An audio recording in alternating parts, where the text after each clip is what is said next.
ఇలాంటి స్వీట్ ఒక్కటి తిన్నామంటే మన బాడీకి ఇమ్యూనిటీ పెరుగుతుంది, యాక్టివ్‌గా ఉంటాము, ఎనర్జిటిక్‌గా ఉంటాము. పిల్లల బ్రెయిన్ డెవలప్‌మెంట్ బాగా ఉంటుంది. బోన్‌కి, హార్ట్‌కి, నెక్స్ట్ లివర్‌కి కూడా హెల్తీ ఫ్యాట్‌ని అందించొచ్చు. అంతకంటే ఎక్కువగా మన బాడీ హిమోగ్లోబిన్ అనేది పెరుగుతుందనమాట. మెయిన్‌గా కావాల్సింది అదే కదా మనకి. మరి మీరైతే లాస్ట్ వరకు చూసి వీడియో నచ్చితే ఒక లైక్ ఇచ్చి ఛానల్‌ని సబ్స్క్రైబ్ చేసుకొని సపోర్ట్ చేయండి. ఈ రెసిపీ కోసం మెయిన్‌గా కావాల్సింది అయితే 2 ఇంగ్రీడియెంట్స్. అందులో ఒకటి కొబ్బరి, నెక్స్ట్ ఒకటి బెల్లము. ఈ కొబ్బరిలో మనకి ఆయిల్ ఉంటుంది, అది అందరికీ తెలుసు. అది న్యాచురల్‌గా ఉంటుందన్నమాట. సో ఇవి తీసుకోవడం వల్ల న్యాచురల్ ఆయిల్ అనేది మన బాడీకి ఉంటుంది. దానివల్ల పొటాషియం, మెగ్నీషియం, నెక్స్ట్ విటమిన్స్ కూడా యాడ్ అవుతాయి కాబట్టి సో చాలా హెల్త్ బెనిఫిట్స్ అయితే ఉంటాయి. మీరైతే అస్సలు మిస్ అవ్వద్దు. నేనైతే 4 కొబ్బరి చిప్పలనే తీసుకున్నాను. వాటిని చిన్న చిన్న పీసులుగా చేసుకున్నాను నేను. ఎందుకంటే మిక్సీ పడతాం కాబట్టి పెద్ద పీసులు అయితే సరిగ్గా అవ్వవు, మిక్సీ కూడా ఖరాబ్ అవుతుంది. సో చిన్న పీసులుగా అయితే చేసుకోండి. నేనైతే ఈ బ్లాక్ది కూడా అంటే బ్యాక్ పార్ట్ ఉంటుంది కదా, అది కూడా యూజ్ చేసి చేస్తున్నాను. No problem. చిన్నపిల్లలకి అప్పుడప్పుడు దగ్గు వస్తుంది, వద్దు అనుకుంటే స్కిప్ చేసేయచ్చు. ఆ పార్ట్ని తీసేయచ్చు. ముందుగా నేనైతే ఒకటి అంటే దేంట్లో చేయాలనుకున్నామో దాన్ని తీసుకున్నాను. నేను డ్రై ఫ్రూట్స్ కూడా వేయాలి అనుకుంటున్నాను. వద్దు అనుకుంటే స్కిప్ చేసేసుకోండి. అవి వేస్తే కొంచెం ఎక్స్ట్రా టేస్ట్ అనేది వస్తుంది కాబట్టి నేనైతే ముందుగా వీటిని నెయ్యిలో ఫ్రై చేసుకొని పక్కన పెట్టుకొని ఇంకా ప్రాసెస్లోకి వెళ్ళిపోదాం. ముందుగా కొబ్బరిని మనమైతే వేయించుకోవాలి. ఎందుకంటే దాంట్లో కొంచెం తడిదనం అనేది ఉంటుంది కదా, అది పోవడానికి మనం కాసేపు అయితే ఫ్రై చేసుకోవాలి. నాకు ఫైనల్గా అయితే ఒక 10 to 15 మినిట్స్ అయితే పట్టిందనమాట. కొంచెం ఆఫ్ చేస్తూ ఆన్ చేస్తూ అలా వేయించాను కాబట్టి నాకైతే ఈ కొబ్బరి పొడి 2 కప్స్ అయింది. 2 కప్స్ కొబ్బరి పొడికి నేనైతే 1 కప్ బెల్లం తీసుకున్నాను. ఇది మంచిగా ఫ్రై అవ్వాలి అనమాట. మనకి స్మెల్ కూడా వస్తుంది. కొంచెం నెయ్యి వేసుకొని ఫ్రై చేయండి కొబ్బరిని. నెక్స్ట్ నేను బెల్లం యూజ్ చేస్తున్నాను కదా, కొంచెం తాటి బెల్లము, కొంచెం నార్మల్ బెల్లము.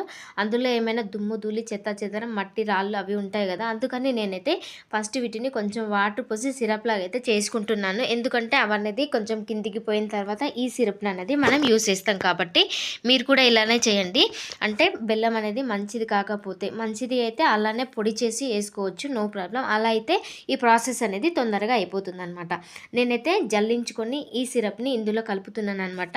ఇది వేసిన తర్వాత కూడా మనం అనేది కాసేపు కలుపుకోవాలన్నమాట. మంచిగా మిక్స్ అవుతుంది.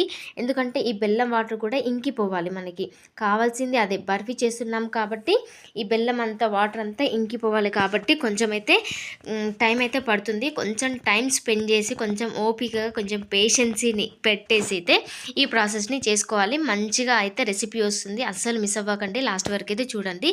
చూస్తున్నారు కదా, ముందుగా వేసిన నేను డ్రై ఫ్రూట్స్ని లాస్ట్లో నేను ఇక్కడ యాడ్ చేసుకున్నాను అనమాట. మీరు ఈ ప్లేస్లో యాలకుల పొడిని కూడా వేసుకోండి. నేను మాత్రం వేయలేదు. సో మీరు వేసుకోండి, ఇంకా ఎక్స్ట్రా టేస్ట్ అనేది వస్తుంది. ఏ స్వీట్లో అయినా యూజ్ చేస్తాం కదా దాన్ని. సో మీరైతే వేసుకోండి. చూసారు కదా, నాకైతే ఇలా ఫ్రై చేసి అంటే కొంచెం టైం ఎక్కువ పడుతుంది అన్నాను కదా, ఫైనల్గా ఇలా అయితే వస్తుంది. దాన్ని నేను బర్ఫీ చేస్తున్నాను కాబట్టి ఇలా కేక్ చేసే టిన్లో కానీ లేదంటే స్టీల్ గిన్నెల్లో కానీ వేసుకోండి. ముందుగా దానికి నెయ్యి రాసి దాని తర్వాత ఇదంతా దాంట్లో పెట్టేసి ఈవెన్గా అయితే స్ప్రెడ్ చేయండి. దాని తర్వాత ఒక ½ an hour to 1 hour ఉంచామంటే ఇలా గట్టి పడిపోతుంది. ఆలోపు మా బుడ్డ తాగకుండా ఒక బయట అయితే తినేసింది, అందుకే బొక్క పడింది.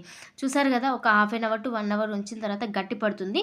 మనం ఆ గిన్నెని బోర్లించామంటే ఇలా అయితే వస్తుంది. చూసారు కదా, ఫస్ట్ టైం నాకు ఇలా పర్ఫెక్ట్గా వచ్చిందనమాట.